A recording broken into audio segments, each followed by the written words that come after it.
और अब बात करेंगे उत्तर प्रदेश की। आज प्रधानमंत्री नरेंद्र मोदी उत्तर प्रदेश के दौरे पर हैं। इस दौरान वो संबल में कल्की धाम का शिलान्यास करने जा रहे हैं। वहीं कल्की धाम के मंदिर मॉडल का भी आज लोकार्पण होगा। तो आज उत्तर प्रदेश के दौरे पर प्रधानमंत्री नरेंद्र मोदी पहुंचेंगे। राष्ट्रीय अधिवेशन के बाद अब वो उत्तर प्रदेश के दौरे पर हैं। इस दौरान कई कार्यों का लोकार्पण वो करने वाले हैं। इसके साथ ही सभा को भी आज वो संबोधित करेंगे। लगभग 10:30 बजे प्रधानमंत्री नरेंद्र मोदी कल्की धाम में पहुंचेंगे। इसके साथ ही यूपी की राज्यपाल भी इस समारोह में शामिल होने वाली है। वहीं मुख्यमंत्री योगी आदित्यनाथ भी कार्यक्रम में मौजूद रहेंगे। तो मिशन यूपी पर प्रधानमंत्री नरेंद्र मोदी आज अहम सभा को भी संबोधित करने वाले हैं। लगभग 10:30 बजे वो उत्तर प्रदेश पहुंच जाएंगे। उत्तर प्रदेश के कल्की धाम में आज सभा को वो संबोधित करने वाले हैं। इसके साथ ही लोकार्पण भी होगा। यूपी के सीएम योगी आदित्यनाथ के साथ ही राज्यपाल आनंदीबेन पटेल भी इस समारोह में शामिल होने वाली है। संबल में कल्की धाम का आज शिलान्यास होने वाला है। अहम कार्यक्रम जहां पर प्रधानमंत्री नरेंद्र मोदी पहुंचेंगे। कल्की धाम के मंदिर मॉडल का आज लोकार्पण होगा।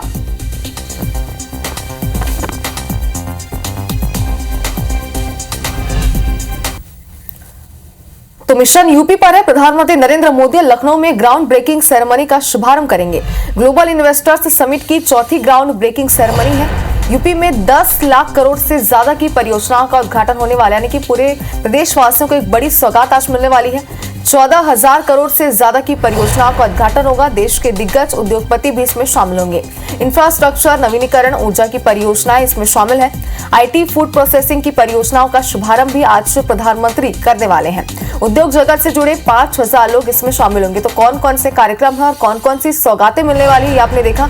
और करोड़ों की सौगात प्रदेशवासियों को आज मिलने वाली है। प्रधानमंत्री नरेंद्र मोदी मिशन यूपी पर है, जहां पर कई सारे कार्यक्रम हैं जिसमें वो शामिल होने वाले हैं। बता दें कि इंफ्रास्ट्रक्चर, नवीनीकरण, ऊर्जा की परियोजनाएं ये सभी शामिल है उनकी सौगातों में। आईटी, फूड प्रोसेसिंग की परियोजनाओं का भी आज प्रधानमंत्री नरेंद्र मोदी शुभारंभ करने वाले। तो उनका ये मिशन यूपी बेहद ही खास रहने वाला है, क्योंकि कई सारी सौगातें यहाँ पर मिलने वाली है और प्रधानमंत्री नरेंद्र मोदी कई सारे कार्यक्रमों में भी शामिल होने वाले हैं।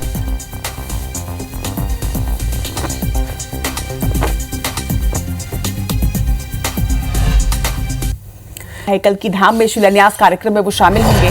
आज से लखनऊ में ग्राउंड ब्रेकिंग सेरेमनी 4 में वो आगाज करेंगे। कई दिग्गज उद्योगपति इसमें शामिल होने वाले हैं। PM Modi ground breaking ceremony का शुभारंभ आज करेंगे। 10 लाख करोड़ के प्रोजेक्ट्स का आज शिलान्यास और उद्घाटन होना है। तो आज लखनऊ पहुंचेंगे, यूपी के संबल भी पहुंचेंगे प्रधानमंत्री नरेंद्र मोदी। कई दिग्गज उद्योगपति इस समारोह में शामिल होने वाले हैं, जिसका आगाज आज होना है।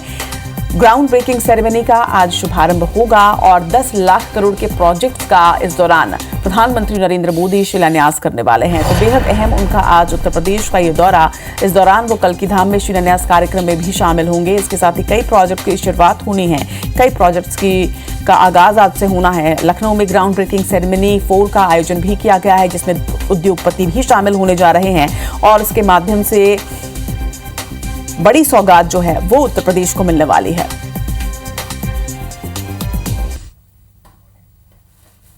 कल्की धाम मंदिर की आधारशिला रख रहे हैं, वहां शिलान्यास कर रहे हैं। और आपको बता दें कि श्री कल्की धाम निर्माण ट्रस्ट के जो अध्यक्ष हैं आचार्य प्रमोद कृष्णन जी, उनसे मुलाकात कर प्रधानमंत्री को इस मंदिर के शिलान्यास का आमंत्रण दिया गया था आचार्य जी के द्वारा। और अब जो है श्री कल्की धाम मंदिर का शिलान्यास हो रहा है। स्वस्ति नस्तार्क्ष्यो अरिष्टनेमिः स्वस्ति नो बृहस्पतिर्दधातु कंकणबन्धनाम् ॐ जदावदनान् दाक्षायण हिरण्य स्वाहा माधवो मां पुनातु ॐ गोविन्दाय नमः हस्तौ प्रक्षाल्यो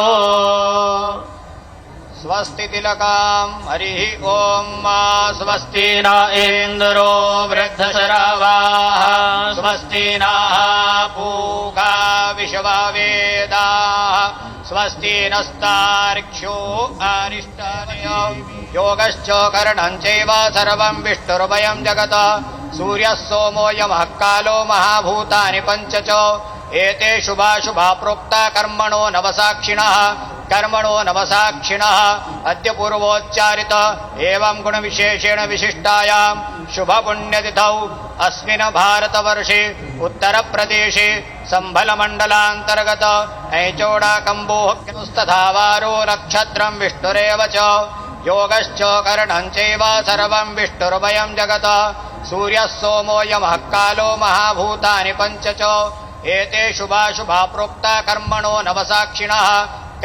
नवसाक्षिणः अद्य पूर्वोच्चारित एवं गुणविशेषेण विशिष्टायां शुभपुण्यतिथौ अस्मिन् भारतवर्षे उत्तरप्रदेशे सम्भलमण्डलान्तर्गत ऐचोडाकम्बोस्तथा वारो नक्षत्रं विष्णुरेव च योगश्च करणं चैव सर्वं विष्णुर्वयं जगत् सूर्यः सोमो यमः कालो महाभूतानि पञ्च च एते शुभाशुभा प्रोक्ता कर्मणो नवसाक्षिणः तो इस समय प्रधानमंत्री का उत्तर प्रदेश दौरा जारी है, जिसमें प्रधानमंत्री नरेंद्र मोदी इन ताजा तस्वीरों के जरिए आप देख सकते हैं कि उत्तर प्रदेश के संभल में श्री कल्की धाम मंदिर का शिलान्यास कार्यक्रम चल रहा है, जहां प्रधानमंत्री नरेंद्र मोदी भूमि पूजन और शिलान्यास कार्यक्रम में शामिल हो रहे हैं। यहां आप देख सकते हैं तस्वीरों के जरिए कि उत्तर प्रदेश के मुख्यमंत्री योगी आदित्यनाथ उनके साथ हैं, साथ ही उनके साथ कल्की धाम के अध्यक्ष भी मौजूद हैं जो आचार्य प्रमोद कृष्णम जी हैं, और यहाँ कल्की धाम मंदिर का शिलान्यास कार्यक्रम चल रहा है और मंत्रोच्चार के साथ इस शिलान्यास कार्यक्रम का आयोजन हो रहा है और इस मंदिर की आधारशिला रखी जा रही है। आपको बता दें कि ये जो मंदिर है वो 5 एकड़ में बनकर तैयार होगा, जिसमें 5 साल का समय लगेगा। और आपको बता दें कि भगवान कल्की जो है वो प्रभु विष्णु का 10वां अवतार माने जाते हैं और संभल में बनने जा रहे श्री कल्की धाम को विश्व का सबसे अनोखा मंदिर कहा जा रहा है। इस मंदिर में भगवान विष्णु के 10 अवतारों के लिए 10 अलग अलग गर्भगृह होंगे और इसी गर्भगृह का जो भूमि पूजन है वो प्रधानमंत्री नरेंद्र मोदी इस समय आप देख रहे हैं कि कर रहे हैं और लगातार ये तस्वीरें बयां कर रही हैं कि कैसे आस्था के साथ साथ जो इस मंदिर के साथ जो बाकी का क्षेत्र है उसका भी विकास होगा। हमने देखा कि कैसे राम मंदिर के प्राण प्रतिष्ठा के बाद अयोध्या नगरी जो है वो आस्था नगरी के साथ साथ अर्थव्यवस्था के तौर पर भी मजबूत हो रही है। और आज जो प्रधानमंत्री का उत्तर प्रदेश दौरा है वो ये दर्शा रहा है कि जब कल्की धाम मंदिर तैयार होगा उसके साथ साथ जो आसपास का क्षेत्र है उसका भी चौतरफा विकास होगा।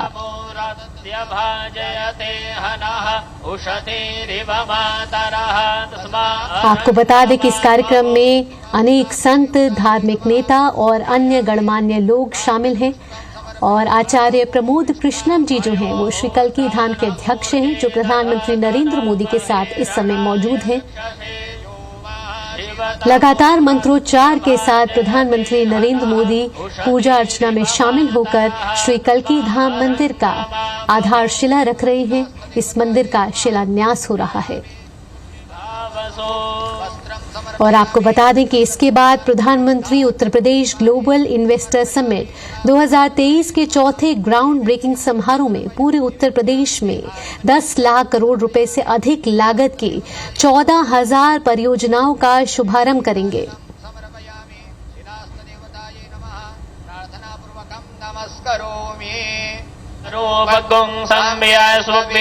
कल्की धाम मंदिर संभल के एकारा कंबोह इलाके में बनने जा रहा है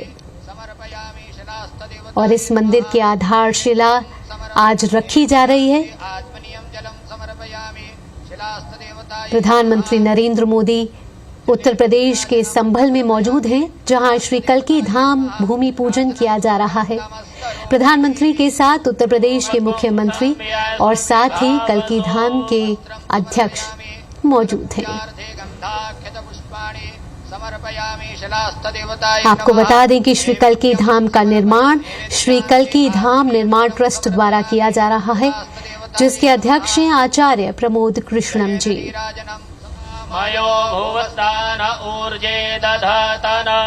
कल्की मंदिर विष्णु के 10वें और आखिरी अवतार कल्की को समर्पित है। सनातन धर्म में मान्यता है कि कलयुग के अंत में विष्णु भगवान कल्की रूप में प्रकट होंगे। इस लिहाज से ये मंदिर दुनिया भर में एक अनोखा मंदिर माना जाएगा। 5 एकड़ में बनकर तैयार होगा ये मंदिर। और इस मंदिर में भगवान विष्णु के 10 अवतारों के लिए 10 अलग अलग गर्भगृह बनाए जाएंगे।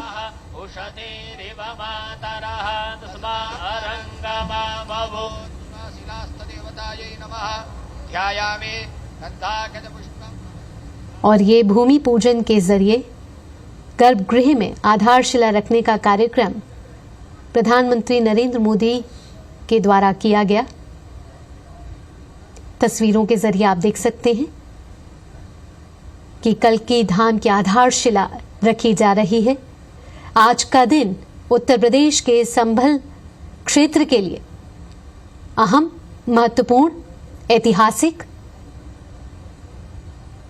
कार्यक्रम में अनेक धार्मिक नेता, संत और गणमान्य व्यक्ति शामिल हैं।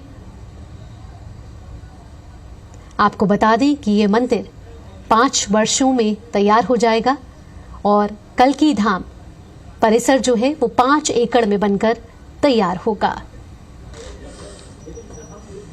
बेहद ही ऐतिहासिक तस्वीरें आपकी टीवी स्क्रीन पर, जहां उत्तर प्रदेश के संभल क्षेत्र में प्रधानमंत्री नरेंद्र मोदी ने श्री कल्की धाम मंदिर की आधारशिला रखी।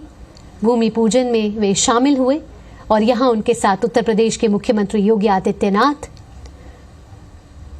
और श्री कल्की धाम निर्माण ट्रस्ट के अध्यक्ष आचार्य प्रमोद कृष्णम जी खुद मौजूद रहे।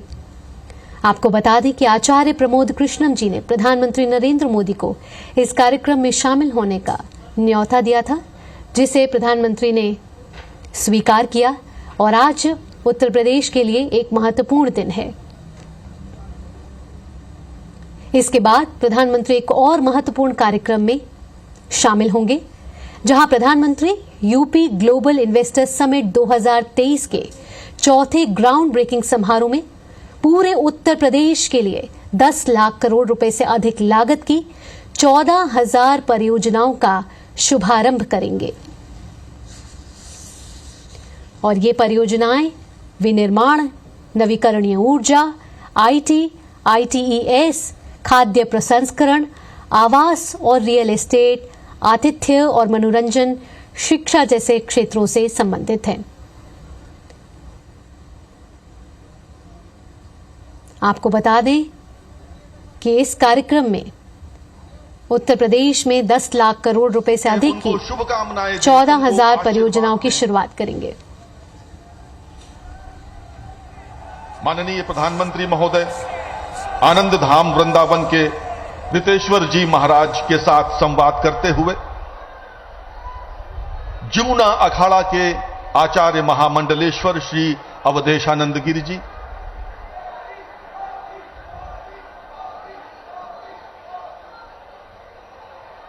पूज्यपाद श्री कैलाशानंद गिरि जी, सहृदय माननीय प्रधानमंत्री सहृदयता के साथ संवाद कर रहे हैं। आज का दिन उत्तर प्रदेश के लिए आध्यात्मिक और आर्थिक दृष्टि से महत्वपूर्ण है। सभी का अभिवादन कर रहे हैं भारत के यशस्वी प्रधानमंत्री माननीय श्री नरेंद्र मोदी जी। संभल में सभी संतों को प्रणाम करते हुए, उपस्थित जन समुदाय का अभिवादन करते हुए, और सबसे पहले मैं अनुरोध करूंगा, माननीय प्रधानमंत्री महोदय का आगमन उत्तर प्रदेश में हुआ है। मैं उत्तर प्रदेश के माननीय मुख्यमंत्री श्री योगी आदित्यनाथ जी से अनुरोध करता हूं, कृपया माननीय प्रधानमंत्री जी का स्वागत करें।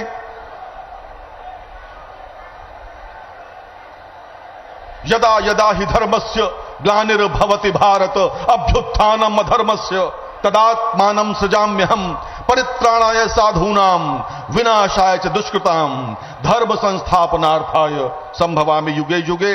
और इसी के साथ अब मैं अनुरोध करूंगा श्री कल्की पीठाधीश्वर आचार्य प्रमोद कृष्णम जी से, पूज्यपाद श्री अवधेशानंद गिरि जी से, पूज्यपाद श्री कैलाशानंद गिरि जी से और सद्गुरु रितेश्वर जी महाराज से कृपया माननीय प्रधानमंत्री महोदय का अंग वस्त्र पहनाकर सम्मान करें।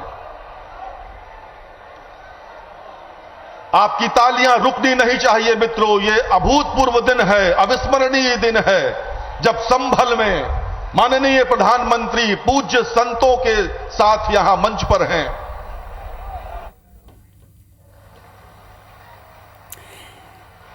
तो भाइयों बहनों, की तस्वीर है और ये आस्था का शिलान्यास हो चुका सम्मान है। अब से कुछ ही देर के बाद प्रधानमंत्री नरेंद्र मोदी संबोधित करने वाले हैं, लेकिन उसके जिन लोगों पहले ने मुख्यमंत्री आस्था के योगी साथ आदित्यनाथ को लगातार सुनते खिलवाड़ हैं। किया, वे न आजीविका ही दे पाए और न भारत की आस्था को ही सम्मान दे पाए। आज तो भारत की विरासत भी सम्मानित होती है वैश्विक मंच पर।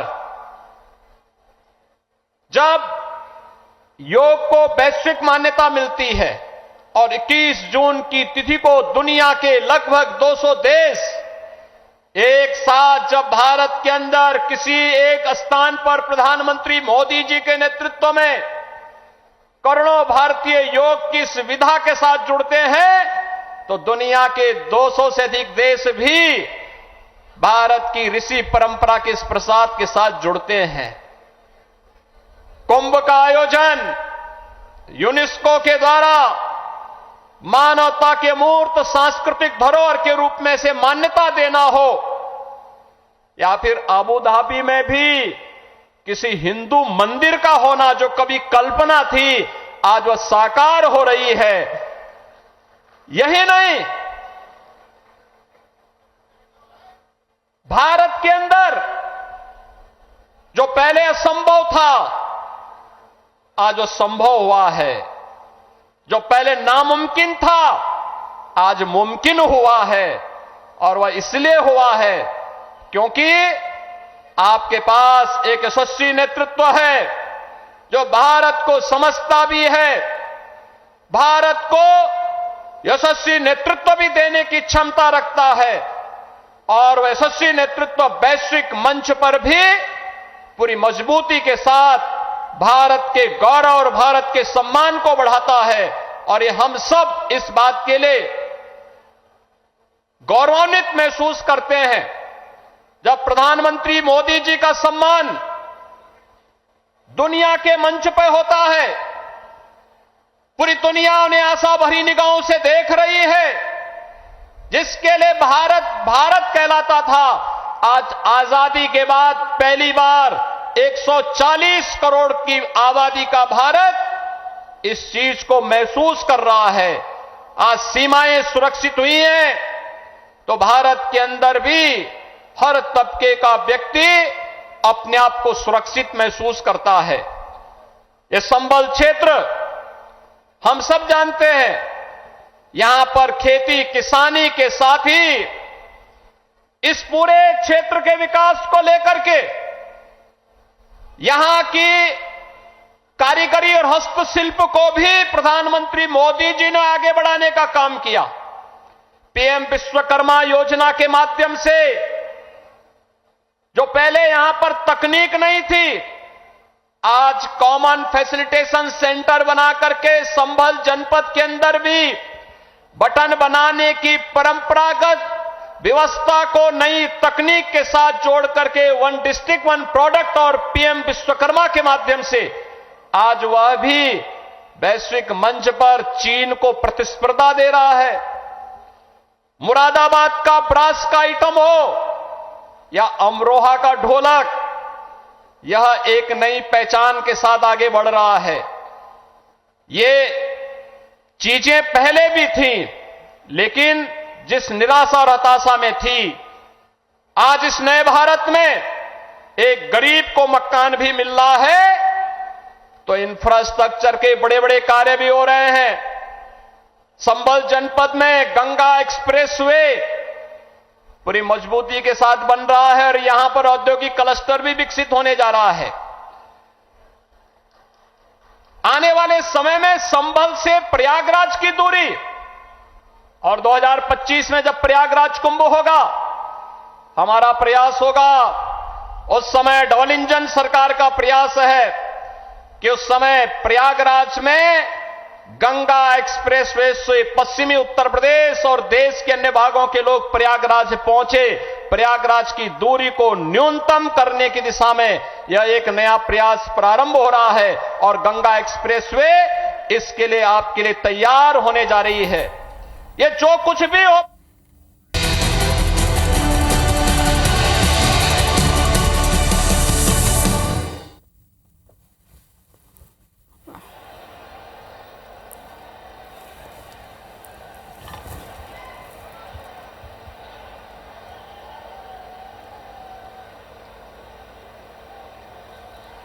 लाख करोड़ रुपए से उत्तर प्रदेश के 14,000 परियोजनाओं की शुरुआत करेंगे। ऊर्जावान मुख्यमंत्री माननीय प्रधानमंत्री महोदय श्रीमान योगी आदित्यनाथ जी, रितेश्वर जी महाराज के साथ संवाद करते हुए पूज्य श्री अवधेशानंद गिरी जी, अखाड़ा के आचार्य महामंडलेश्वर श्री अवधेश कल्की धाम के प्रमुख आचार्य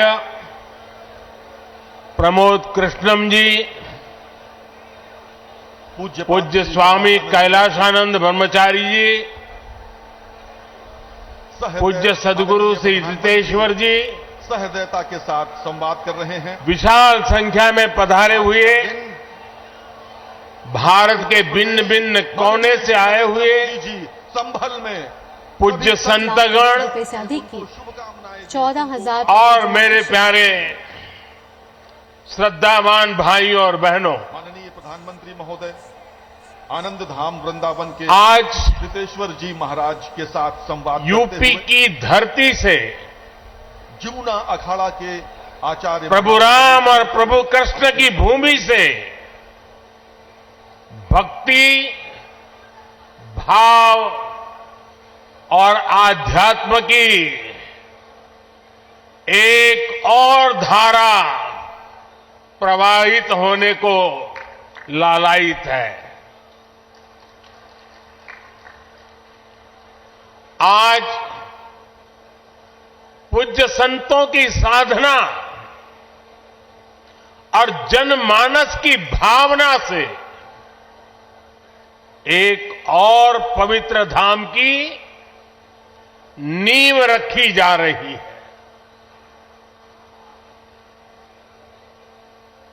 अभी आप संतों आचार्यों की उपस्थिति में मुझे भव्य कल्की धाम के शिलान्यास का सौभाग्य मिला है। मुझे विश्वास है कि कल्की धाम भारतीय आस्था के एक और विराट केंद्र के रूप में उभर कर सामने आएगा। मैं सभी देशवासियों को और विश्व के सभी श्रद्धालुओं को शुभकामनाएं देता हूं। अभी आचार्य जी कह रहे थे कि 18 साल की प्रतीक्षा के बाद आज ये अवसर आया है। वैसे भी आचार्य जी कई ऐसे अच्छे काम हैं जो कुछ लोग मेरे लिए ही छोड़ करके चले गए हैं।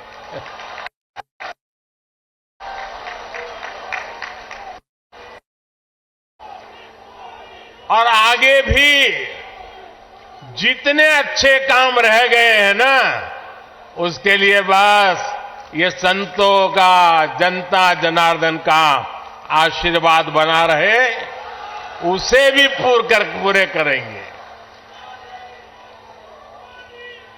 साथियों, आज छत्रपति शिवाजी महाराज की जन्म जयंती भी है। ये दिन इसलिए और पवित्र हो जाता है और ज्यादा प्रेरणादायक हो जाता है। आज हम देश में जो सांस्कृतिक पुनरोदय देख रहे हैं, आज अपनी पहचान पर गर्व और उसकी स्थापना का जो आत्मविश्वास दिख रहा है, वो प्रेरणा हमें छत्रपति शिवाजी महाराज से ही मिलती है। मैं इस अवसर पर छत्रपति शिवाजी महाराज के चरणों में श्रद्धापूर्वक नमन करता हूं, उन्हें श्रद्धांजलि अर्पित करता हूं। साथियों, पिछले दिनों जब प्रमोद कृष्णम जी मुझे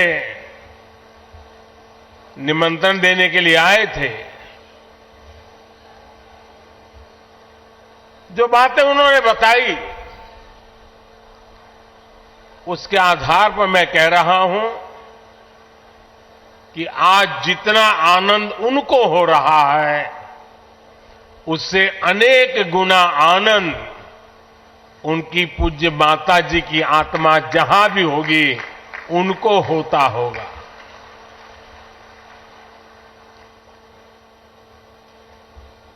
और मां के वचन के पालन के लिए एक बेटा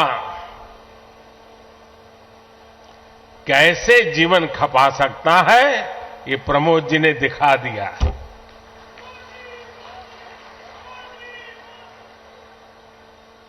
प्रमोद कृष्णम जी बता रहे थे कि कई एकड़ में फैला ये विशाल धाम कई मायनों में विशिष्ट होने वाला है। एक ऐसा मंदिर होगा, जैसा मुझे उन्होंने पूरा समझाया अभी, जिसमें 10 गर्भगृह होंगे और भगवान के सभी 10 अवतारों को विराजमान किया जाएगा। 10 अवतारों के माध्यम से हमारे शास्त्रों ने केवल मनुष्य ही नहीं बल्कि अलग अलग स्वरूपों में ईश्वरीय अवतार को प्रस्तुत किया गया है। यानी हमने हर जीवन में ईश्वर की ही चेतना के दर्शन किए हैं। हमने ईश्वर के स्वरूप को सिंह में भी देखा, वराह में भी देखा और कच्छप में भी देखा। इन सभी स्वरूपों की एक साथ स्थापना हमारी मान्यताओं की व्यापक छवि प्रस्तुत करेगी। ये ईश्वर की कृपा है कि उन्होंने इस पवित्र यज्ञ में मुझे माध्यम बनाया है, इस शिलान्यास का अवसर दिया है। और अभी जब वो स्वागत प्रवचन कर रहे थे तब उन्होंने कहा कि हर किसी के पास कुछ न कुछ देने को होता है, मेरे पास कुछ नहीं है, मैं सिर्फ भावना व्यक्त कर सकता हूं।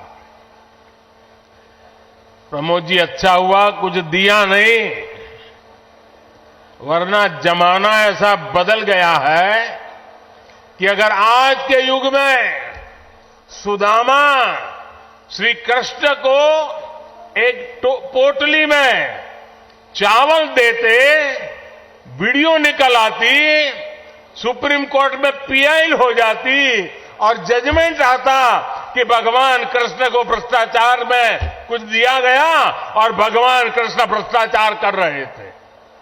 इस व्यक्त में हम जुगर रहे और इससे अच्छा है कि आपने भावना प्रकट की और कुछ दिया नहीं।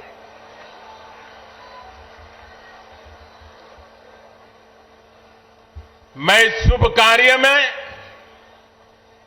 अपना मार्गदर्शन देने के लिए पधारे सभी संतों को भी नमन करता हूं। मैं आचार्य प्रमोद कृष्णम जी को भी बधाई देता हूं। साथियों, आज संबल में हम जिस अवसर के साक्षी बन रहे हैं, ये भारत के सांस्कृतिक नवजागरण का एक और अद्भुत क्षण है। अभी पिछले महीने ही 22 जनवरी को देश ने अयोध्या में 500 साल के इंतजार को पूरा होते देखा है। राम लला के विराजमान होने का वो अलौकिक अनुभव, वो दिव्य अनुभूति अब भी हमें भावुक कर जाती है। इसी बीच हम देश से सैकड़ों किलोमीटर दूर अरब की धरती पर अबू धाबी में पहले विराट मंदिर के लोकार्पण के साक्षी भी बने हैं। पहले जो कल्पना से भी परे था, अब वो हकीकत बन चुका है। और अब हम यहां संभल में भव्य कल्कि धाम के शिलान्यास के गवाह बन रहे हैं। भाई और बहनों, एक के बाद एक ऐसे आध्यात्मिक अनुभव, सांस्कृतिक गौरव के ये पल हमारी पीढ़ी के जीवन काल में इसका आना, इससे बड़ा सौभाग्य क्या हो सकता है। इसी कालखंड में हमने विश्वनाथ धाम के वैभव को काशी की धरती पर देखा है, निखरता हुआ देखा है। इसी कालखंड में हम काशी का कायाकल्प होते देख रहे हैं। इसी दौर में महाकाल के महालोक की महिमा हमने देखी है। हमने सोमनाथ का विकास देखा है, केदार घाटी का पुनर्निर्माण देखा है। हम विकास भी, विरासत भी, इस मंत्र को आत्मसात करते हुए चल रहे हैं। आज एक और हमारे तीर्थों का विकास हो रहा है, तो दूसरी ओर शहरों में हाई टेक इंफ्रास्ट्रक्चर भी तैयार हो रहा है। आज अगर मंदिर बन रहे हैं, तो देश भर में नए मेडिकल कॉलेज भी बन रहे हैं। आज विदेशों से हमारी प्राचीन मूर्तियां भी वापस लाई जा रही है और रिकॉर्ड संख्या में विदेशी निवेश भी आ रहा है। ये परिवर्तन प्रमाण है साथियों, और प्रमाण इस बात का है, समय का चक्र घूम चुका है। एक नया दौर आज हमारे दरवाजे पर दस्तक दे रहा है। ये समय है हम उस आगमन का दिल खोलकर स्वागत करें। इसलिए मैंने लाल किले से देश को विश्वास दिलाया था, यही समय है, सही समय है। साथियों, जिस दिन अयोध्या में राम मंदिर की प्राण प्रतिष्ठा हुई थी, तब मैंने एक और बात कही थी। 22 जनवरी से अब नए काल चक्र की शुरुआत हो चुकी है।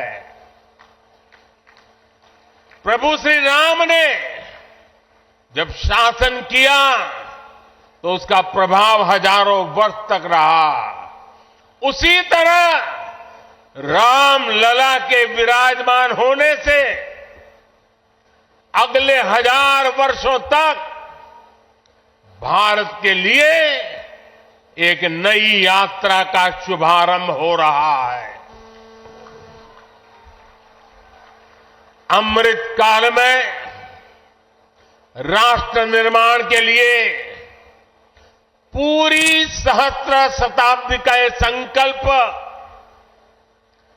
केवल एक अभिलाषा भर नहीं है, ये एक ऐसा संकल्प है जिसे हमारी संस्कृति ने हर कालखंड में जीकर दिखाया है।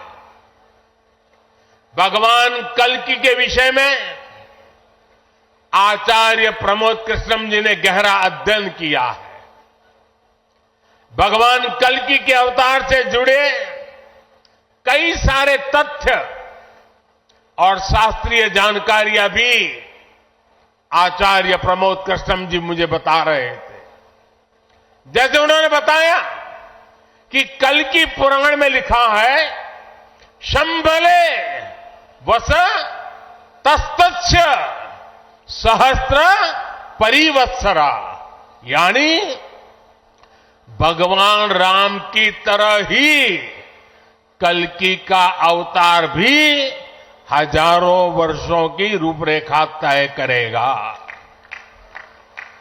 इसलिए भाइयों बहनों, हम ये कह सकते हैं कि कल्कि काल चक्र के परिवर्तन के प्रणेता भी है और प्रेरणा स्रोत भी है। और शायद इसीलिए कल्कि धाम एक ऐसा स्थान होने जा रहा है जो उन भगवान को समर्पित है जिनको अभी अवतार होना बाकी है। अब कल्पना करिए, हमारे शास्त्रों में सैकड़ों हजारों साल पहले भविष्य को लेकर इस तरह की अवधारणा लिखी गई। हजारों वर्ष बाद की घटनाओं के लिए भी सोचा गया।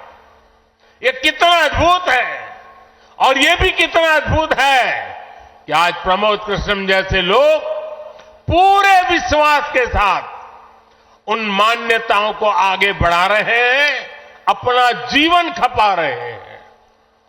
वो भगवान कल्कि के लिए मंदिर बना रहे हैं, उनकी आराधना कर रहे हैं।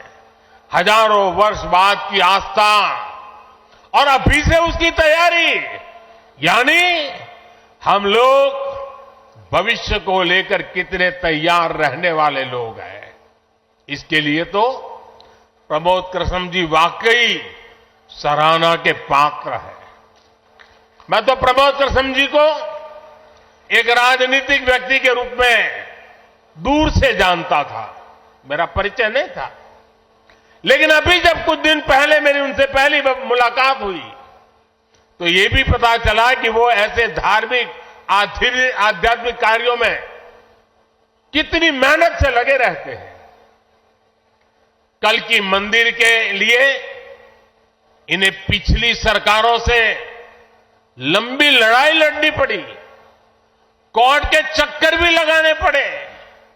वो मुझे बता रहे थे कि एक समय उन्हें कहा जा रहा था कि मंदिर बनाने से शांति व्यवस्था बिगड़ जाएगी। आज हमारी सरकार में प्रमोद कृष्णम जी निश्चिंत होकर इस काम को शुरू कर पाए हैं। मुझे भरोसा है कि मंदिर इस बात का प्रमाण होगी कि हम बेहतर भविष्य को लेकर कितने सकारात्मक रहने वाले लोग हैं।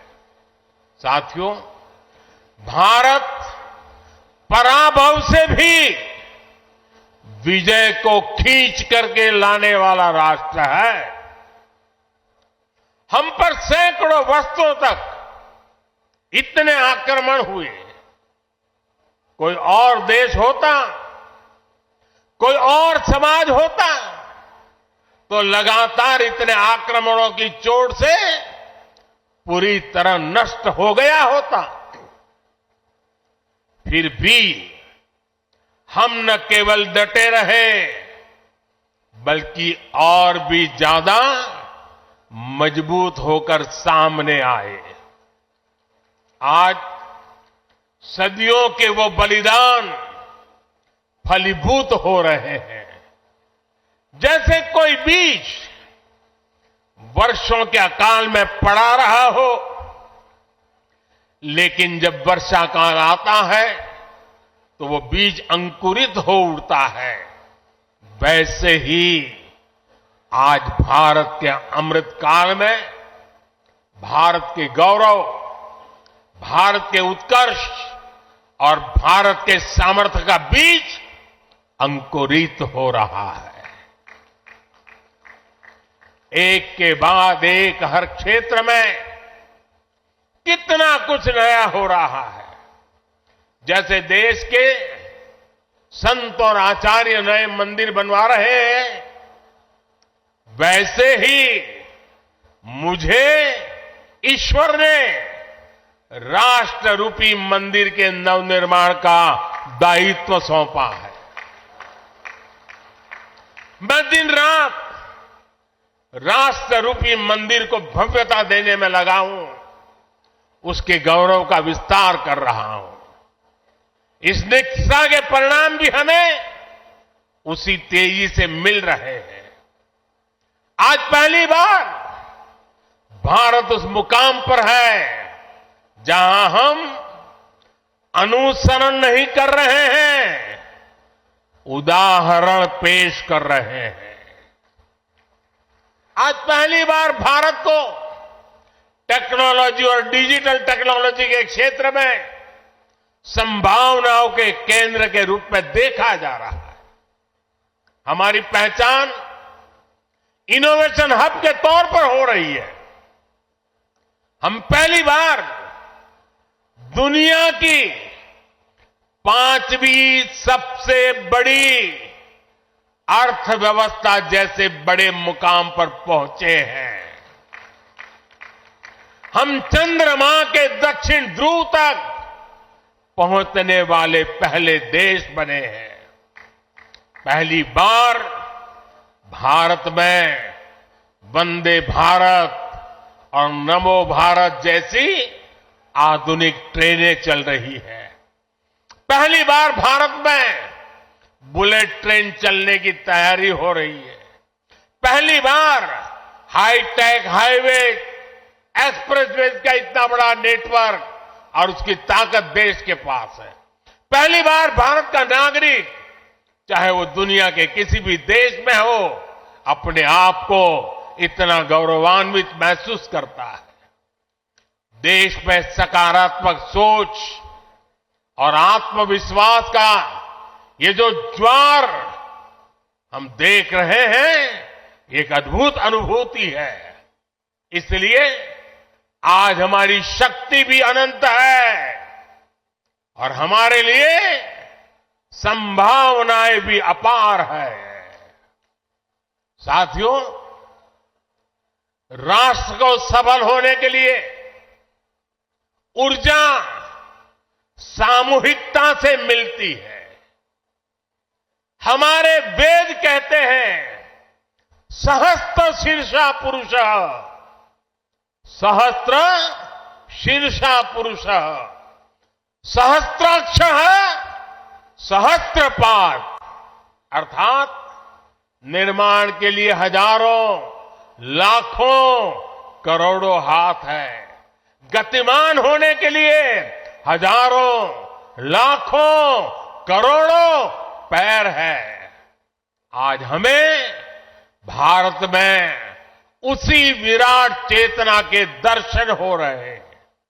सबका साथ, सबका विकास, सबका विश्वास और सबका प्रयास, इस भावना से हर देशवासी एक भाव से, एक संकल्प से राष्ट्र के लिए काम कर रहा है।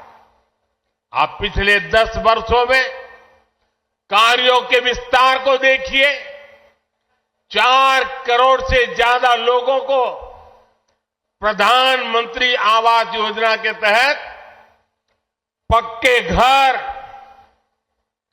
11 करोड़ परिवारों को शौचालय यानी इज्जत घर 2.5 करोड़ परिवारों को घर में बिजली 10 करोड़ से अधिक परिवारों को पानी के लिए कनेक्शन 80 करोड़ लोगों को मुफ्त राशन 10 करोड़ महिलाओं को कम कीमत पर गैस सिलेंडर 50 करोड़ लोगों को स्वस्थ जीवन के लिए आयुष्मान कार्ड करीब 10 करोड़ किसानों को किसान सम्मान निधि कोरोना काल में हर देशवासी को मुफ्त वैक्सीन स्वच्छ भारत जैसा बड़ा अभियान आज पूरी दुनिया में